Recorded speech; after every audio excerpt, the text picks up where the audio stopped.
to contribute to the employment of the unemployed Kenyans. Okay, it's the responsibility. It is not your business. Okay, hang on, Mr. President. Who is Kenyan government? Kenyan government is me and you. Hang on, Mr. President. You saw the mandate of the Kenyan people. Exactly. There is a represent. We can't represent all of us. Yes. I worked hard for my money. Yes. You said it's not tax, but there is a bill in Parliament. If it's passed, it's legally binding. Why would I make a contribution for others to succeed? It's your business as the government. You are the head of state. You have the responsibility. You have the mandate. That's why the Constitution gives me the power to tax. But it's you who is leading. And that's why the Constitution gives me the power to sign things into law. Okay. You know? So I am simply doing my job. Mr. President, let's get the specifics very clear. Yeah. It's a very simple issue. Yes.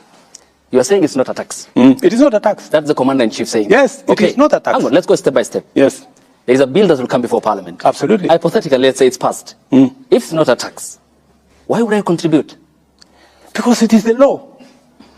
The law, Mr. President. Once it is passed, it is the law. Okay, meaning then it's a tax, and you understand it's a tax. Yeah, once it is passed, it is the law, and you have to contribute. Let me ask you. One rider, Mr. President. Let me ask you. Just allow me. Let me ask you, Abdi. Do you know that today you contribute 6% of your salary to NSSF? Correct. Why? It is not a tax. Mr. President, hang on. On that, Mr. President. Okay. It's the same thing. Okay, it is the law. The issue, though. There is the NHIF question, Mr. President. Yes. Which you have passionately talked about. I am very passionate about. Which is still, again, because you have cherry picked on the NSSF, but there's the NHIF component, which I still pay for. Yes. You pay for as well. Yes. But then what's the point of contributing to the NHIF program, yet I go to the hospital and I only get paid for the bed? You said that Kenya is committed, and in your Carter speech in Atlanta, you said it's based on humanitarianism, helping Haiti out.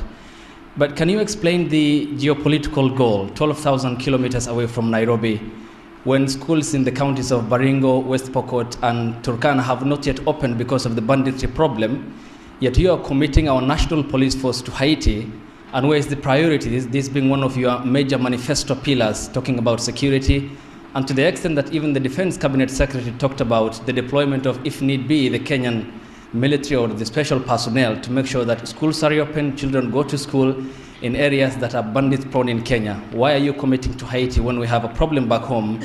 Is it an irony that you are putting the fire in the faraway neighbor's home when on our own home is on fire? Thank you very much. I made a commitment to the people of Kenya to sort out insecurity in the North Rift. I have followed that with action. As we talk, there are 3,000 military officers in the North Rift, 2,000 police officers in the North Rift. We have renovated the first 15 schools and completed. We have reopened 20 schools already that were closed in the North Rift, and that exercise is ongoing. We have made tremendous progress in making sure that we create security at home, but that does not take away our responsibility. Even as we were deploying troops and policemen in our own country, in North Rift, to sort out the banditry problem, we still deployed 1,000 troops to DRC Congo, because that is our neighborhood. We have 5,000 troops in Somalia, because equally that is our responsibility.